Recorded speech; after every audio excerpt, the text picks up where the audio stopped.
অবশেষে প্রত্যাশিতভাবে WBBPE অর্থাৎ West Bengal Board of Primary Education 15ই সেপ্টেম্বর 2025 এই মেমোরান্ডাম অনুযায়ী প্রাইমারি টেট নোটিফিকেশান, মূলত এই যে নোটিফিকেশানটা, এটা direct recruitment of special educator teachers in primary school, অর্থাৎ যে সমস্ত সরকারি অর্থাৎ government aided, government sponsored primary school, junior basic school রয়েছে ওয়েস্ট বেঙ্গলে, সেই সমস্ত স্কুলে special educator teachers recruitment rules 2025 অনুযায়ী 2308টি পোস্টের জন্য স্পেশাল এডুকেটর নিয়োগের বিজ্ঞপ্তি প্রকাশ করলো।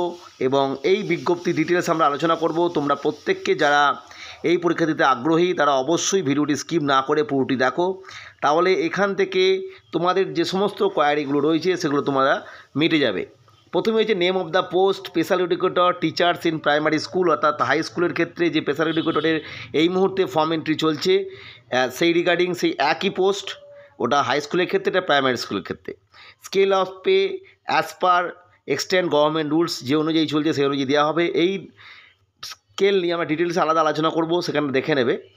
কোয়ালিফিকেশান, যেটা পূর্বেই বলেছি, একমাত্র কোয়ালিফিকেশান হচ্ছে TET candidates must be citizen of India, অর্থাৎ ভারতের নাগরিক হতে হবে যে কেউ এলিজেবল, এবং অবশ্যই তার DEd in special education from RCI approved, DEd থাকতে হবে, RCI অ্যাপ্রুভড ডিএড থাকতে হবে, বা ডিএলএডের ক্ষেত্রেও সে একই ব্যাপার, RCI অ্যাপ্রুভড ডিএলএড থাকতে হবে, স্পেশাল ডিএলএড যেগুলো অর্থাৎ RCI অনুমোদিত।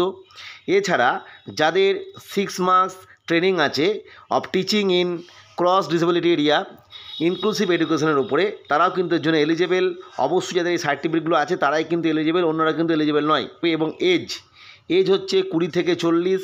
এছাড়া অন্যান্য যে নির্দিষ্ট রিজার্ভেশন রুল অনুযায়ী নিয়ম আছে, SC ST 5 years, OBC 3 years, PWBD যে ক্যান্ডিডেট রয়েছেন তারা আপ টু 45 ইয়ার্স পর্যন্ত ছাড় পাচ্ছ।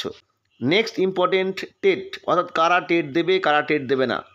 যারা ইতিমধ্যে টেট পাস করেছো তারা যদি ভাবো টেট দেবো না, টেট না দিতে পারো। যারা ভেবেছো টেট দেবো তারা টেট দিতেও পারো। অর্থাৎ যারা ইতিমধ্যে টেট পাস হয়ে গেছে তাদের টেট না দিলেও হবে, যারা টেট পাস দাওনি তাদেরই টেস্ট পাস দিতে হবে। অর্থাৎ ওই যে ফর্ম এন্ট্রি হবে সেখানে অপশন নেওয়া হবে ঠিক আপার প্রাইমারি বা হাই স্কুলের মতনই।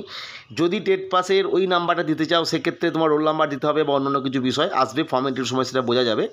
আর যদি তোমরা টেট পাসের যে কপি সেটা দেখা যাচ্ছে নতুন করে টেট পরীক্ষা দিতে চাও তাহলে সেটা ওখানে লিখতে হবে, তো অপশন থাকবে টেট দিতে চাও কি দিতে চাও না।